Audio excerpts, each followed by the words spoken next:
Hello my dear teachers. Commerce के questions को continue करेंगे। और इसके पहले मैंने 3 वीडियोस अपलोड किए, पार्ट 1, पार्ट 2 और पार्ट 3। और ये सब रीसेंट अटेम्प्ट के क्वेश्चंस है। तो अगर आपके पास टाइम है एग्जामिनेशन से पहले, तो मैं रिक्वेस्ट करूंगी जरूर देखिए मेरी वीडियोस को। और हमेशा कोशिश कीजिए कि मैं पढ़ाने के साथ आप लोग को ट्रिक्स भी बताती हूँ और कैसे सही आंसर ढूंढना है। ठीक है। तो मैं हमेशा बोलती हूँ कभी कभी हम स्मार्ट वर्क नहीं कर पाते, तो वो स्मार्ट वर्क भी जरूरी है जब आप कोई कॉम्पिटिटिव एग्जामिनेशन के लिए अप्लाई करते। ठीक है, तो चलिए और टाइम नहीं मैं लगाती बोलने में, पहला क्वेश्चन देख लेते हैं। What is the privilege of a holder in due course.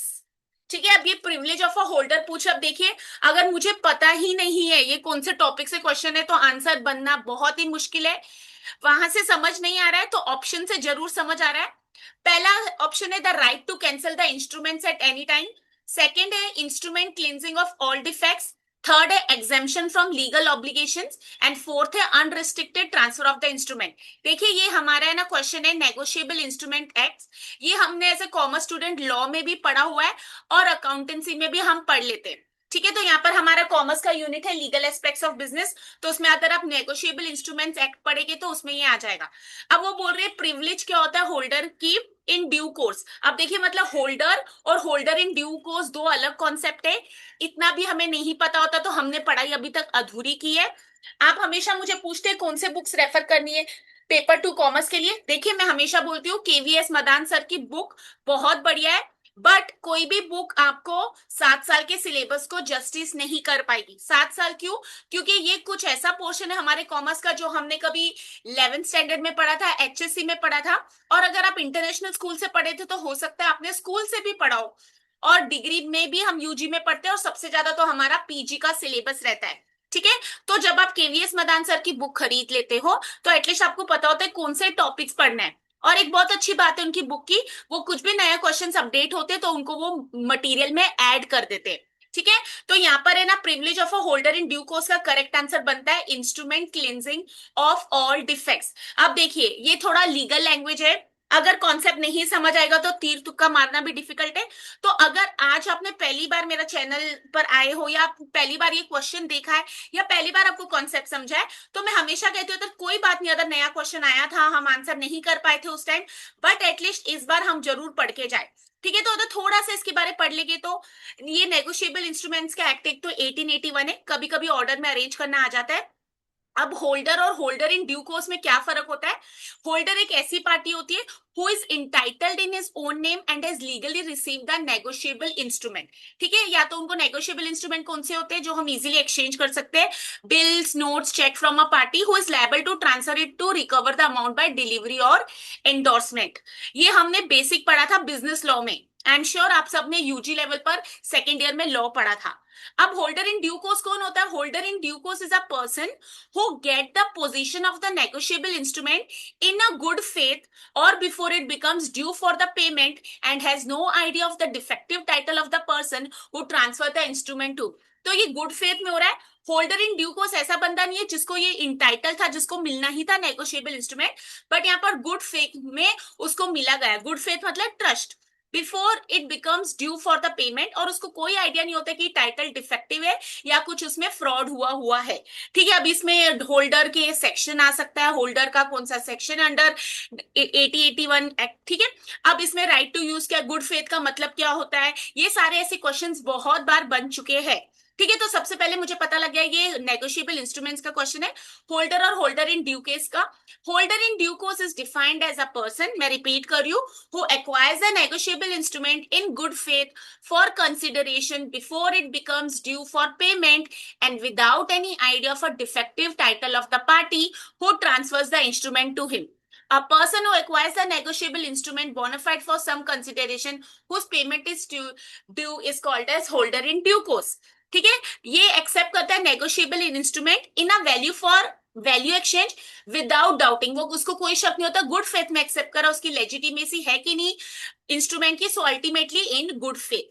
Now the person who took it for value in good faith becomes a real owner of the instrument and is known as holder in due consideration। ठीक है, तो ये उसका answer था और मतलब ये उसकी एक्सप्लेनेशन थी।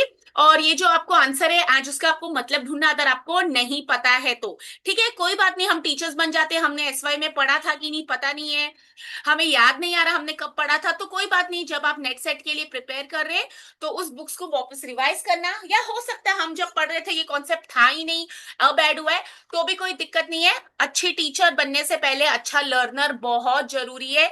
Let's be life long learners, ठीक है।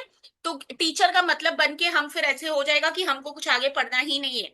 तो यहाँ पर करेक्ट आंसर हमारा बनता है ऑप्शन नंबर, सॉरी एक minute, option number 2, instrument cleansing of all defects. Okay, चलिए नेक्स्ट क्वेश्चन पर चलते हैं। Match the list with list two. अब यहाँ पर क्या दिया, लिस्ट वन में हेडिंग हमेशा मैं बोलती हूँ पढ़ लीजिए, इंस्ट्रूमेंट्स दिए और मार्केट दिए, ठीक है। अब ये कौन सी मार्केट है, डेफिनेटली ये हमारी फाइनेंशियल मार्केट की बात करें, ये मार्केट हमारी शॉपिंग वाली मार्केट की बात नहीं हो रही है। 32 क्वेश्चन देखिए, फॉरवर्ड्स लिस्ट वन में इंस्ट्रूमेंट है forward, certificate of deposit, FPO IPO. I am sure सबको आईपीओ का मतलब तो पता होगा।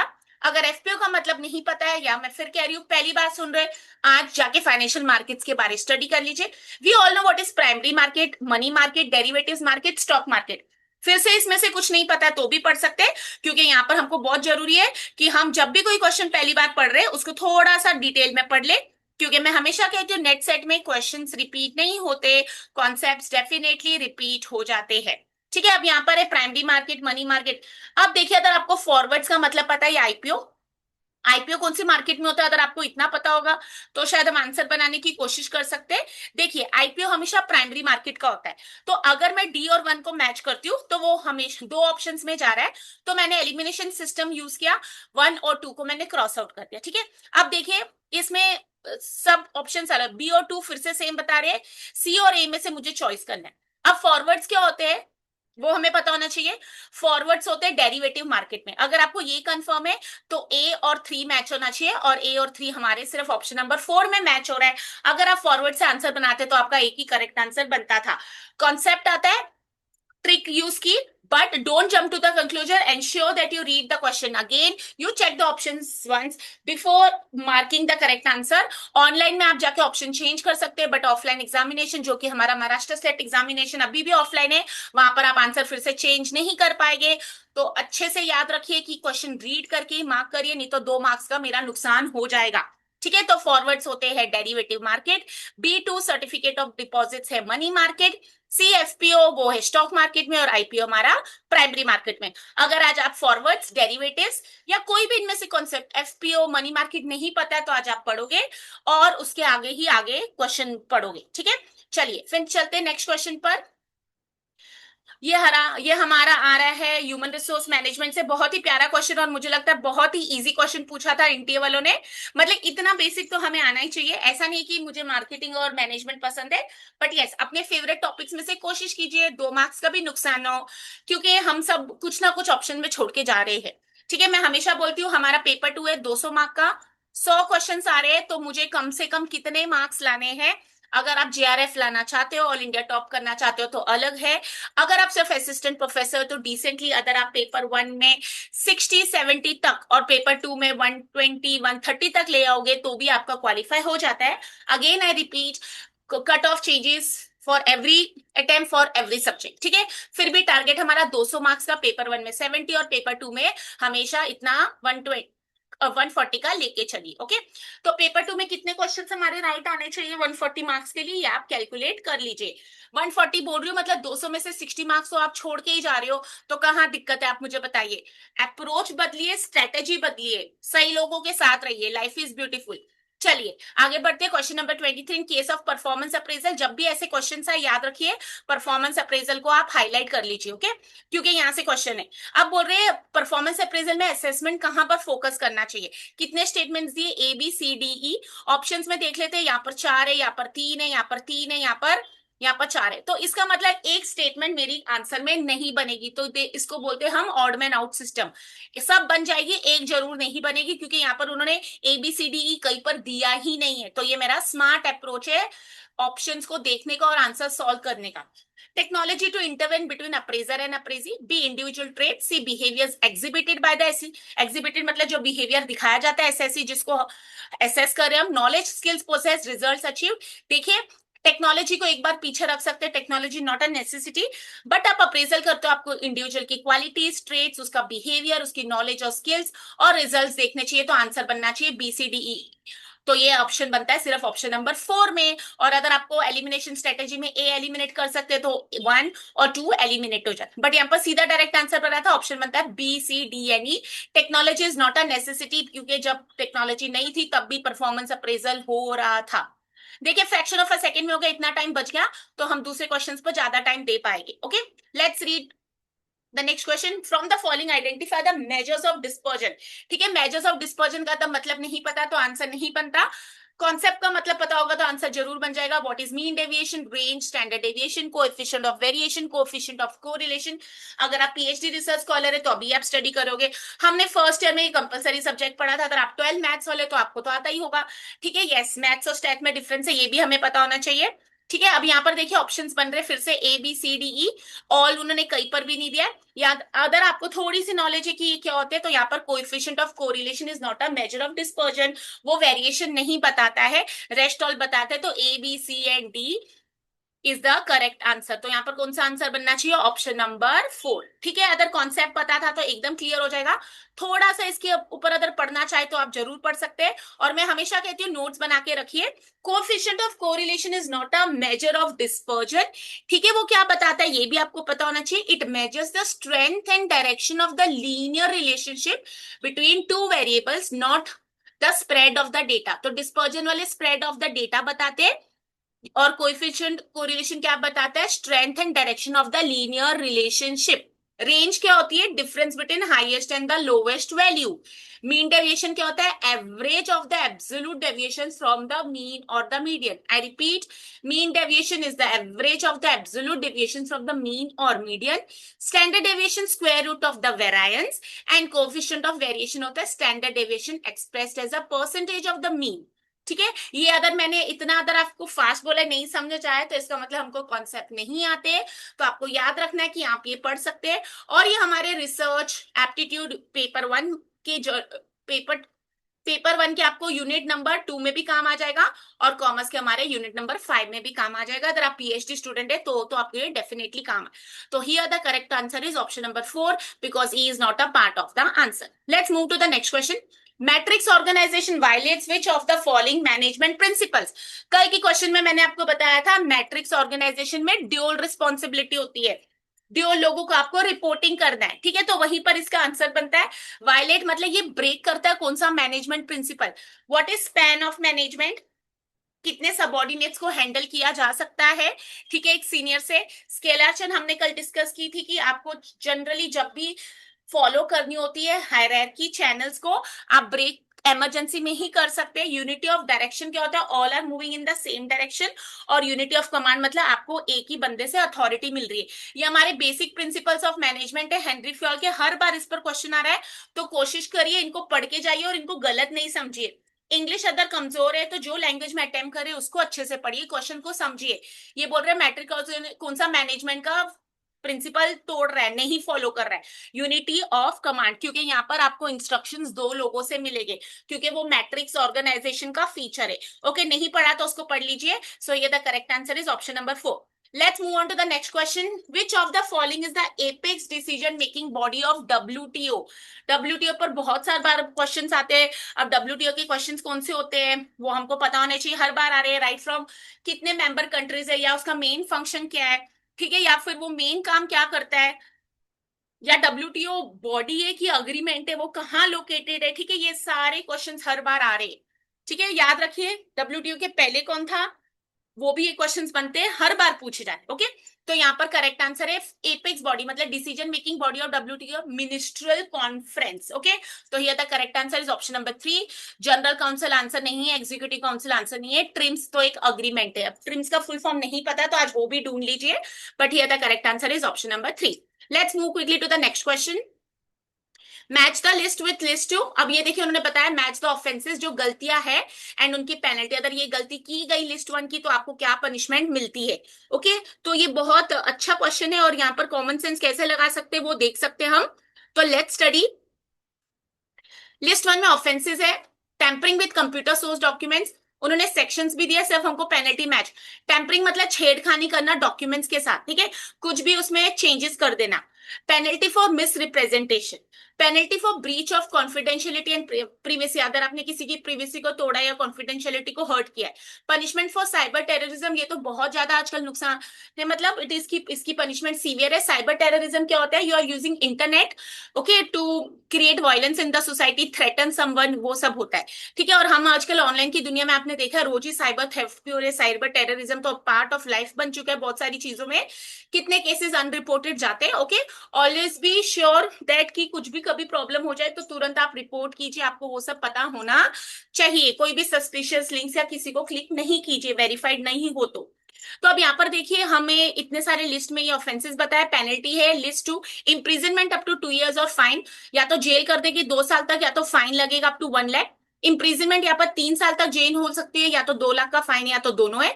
इम्प्रिजनमेंट अप टू 2 years और फाइन विच में एक्सटेंड टू 1 लाख रुपीज और both. And imprisonment extends to imprisonment for life, ये जिंदगी भर के लिए आपको इम्प्रिजनमेंट है, तो डी और 4 को मैच होना चाहिए क्योंकि ये सीवियर इशू है। तो डी और 4 आपके दो ऑप्शन में मैच हो रहे, option number 1 and option number 3। तो अब यहाँ पर अगर हम ट्रिक और ट्रिक नहीं लगा सकते तो डायरेक्ट हमारा आंसर बनना चाहिए। This are memory based questions, अगर आपको याद है तो जरूर आपको याद रहेगा, नहीं तो फिर हम आंसर गलत मार्क कर देते, ठीक है। तो यहाँ पर फिलहाल हमारा करेक्ट आंसर है ऑप्शन नंबर 3। तो ए किसके साथ मैच हो रहा है देख लेते एक बार। ए मैच हो रहा है 2 के साथ। तो अगर आप टेम्परिंग और डॉक्यूमेंट्स होते तो it is imprisonment of 3 years और फाइन ऑफ रुपीज 2 लाख और बोथ। बी हमारा मैच हो रहा है 3 के साथ, तो पेनल्टी फॉर मिसरिप्रेजेंटेशन है इम्प्रिजनमेंट अप टू 2 years और फाइन विच में एक्सटेंड टू 1 लाख रुपीज और बोथ। फिर हमारे पास penalty for breach of confidentiality and जिसमें इम्प्रिजनमेंट अप टू 2 years और fine up to 1 lakh and punishment for cyber terrorism आपके पास हो। Okay, so correct answer is option number हमारा 3। ओके, ये पढ़ लीजिए, 4-5 बार रिवाइज करने से बोलने से आपको करेक्ट आंसर याद हो जाता है। क्वेश्चन नहीं रिपीट हो सकता, पॉसिबिलिटी उसको अलग वे में पूछे, कॉन्सेप्ट को रिपीट करें। नेक्स्ट पढ़ते हैं, which of the following are the benefits of globalization. अब ग्लोबलाइजेशन का मतलब आपको पता होना चाहिए, हम ये कॉमर्स के फर्स्ट ईयर से पढ़ रहे हैं। What is L, what is P and what is G. Liberalization, privatization, globalization, ये कह रहे हैं बेनिफिट्स, ठीक है। तो अब यहाँ पर कितनी स्टेटमेंट्स है, A B C D E, 5 statements options में देख लेते हैं। ऑप्शंस में फिर से उन्होंने 5 स्टेटमेंट्स नहीं दिए, मतलब मेरी वाली ट्रिक कॉन्सेप्ट क्या समझना है, जब बेनिफिट्स पूछे तो एक उसमें से बेनिफिट नहीं होगा, एक या दो स्टेटमेंट बेनिफिट नहीं होगी, तो ऑड मैन आउट को आप यूज कर सकते हैं। ओके, रिवीजन में आपको टाइम मैनेजमेंट देखना है, आपकी पढ़ने की कैपेसिटी स्ट्रांग होनी चाहिए, रीडिंग, कैसे आंसर ढूंढना है। और याद रखिए, मैं भी आपको पढ़ाने के लिए खुद पढ़ती हूँ, ठीक है, तो कोई भी ऐसे नहीं होता कि याद रहे। अगर आपको पहली बार पढ़ के याद हो रहा है तो बहुत ही बढ़िया है, बट यस, ये हमारा सिलेबस काफी जूना है, मतलब हमने काफी पहले टाइम पढ़ा था, कभी कभी कुछ हमने नहीं पढ़ा था, तो आपको वो याद रखना चाहिए। ओके, तो पढ़ते हैं हम, which of the following are the benefits of globalization. Increase in competition would make companies more cost and quality conscious and yes, globalization मतलब यहाँ बैठे बैठे आपको दूसरे प्रोडक्ट्स भी मिल रहे हैं, तो अगर हमारे इंडियन को वहां से कंपटीशन है तो सब लोग ज्यादा क्वालिटी कॉन्शियस हो जाएंगे और innovative, because you are competing, तो this has to be the benefit. And open economy spurs innovation with fresh ideas from abroad. Yes, अगर आप ओपन इकोनॉमी रखते हो, यू आर वेलकमिंग अदर्स, तो आपको आइडियाज मिलते हैं, this is also benefit. Liberalization and global competition enhances consumer choice and consumers, okay, this is also good. अगर competition होता है तो उससे कंज्यूमर को चॉइसेस बढ़ जाती है और कंज्यूमर सरप्लस भी होता है, okay. Developing countries could be very vulnerable to the harmful effects of globalization. अब ये डी मेरिट है, ठीक है, तो डी करेक्ट आंसर नहीं बनेगा जिसमें डी स्टेटमेंट होगी। तो जो डेवलपिंग कंट्रीज होती है वो वल्नरेबल, वेरी वीक होती है क्योंकि उनको ग्लोबलाइजेशन, तो this is a demerit. And globalization opens up enormous domestic and global opportunities for some, तो ये भी करेक्ट है क्योंकि ग्लोबलाइजेशन की वजह से बहुत सारी अपॉर्चुनिटीज बन जाती है। तो देखिए अब जहां पर डी आएगा वो आंसर में नहीं आना चाहिए, तो ये एलिमिनेट हो गया option number 1। Option number 2 eliminate हो गया, ऑप्शन नंबर 3, तो ऑप्शन नंबर 4 ही करेक्ट आंसर बनता है, ए बी सी एंड ई। आपको चाहिए तो स्क्रीनशॉट ले लिए, वीडियो को पॉज कर सकते हैं, वापस देख सकते हैं, बट देखिए हमेशा कोशिश कीजिए कि आंसर सही बने और 2 मार्क्स आ जाए और हम क्वालिफाई हो जाए।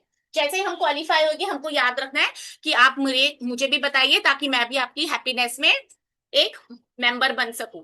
ठीक है, तो यहाँ पर करेक्ट आंसर हमारा बन गया जहां पर डी स्टेटमेंट नहीं है, option number 4। Let's move on to the next question 39। Tax treaties are generally based on which of the following convention.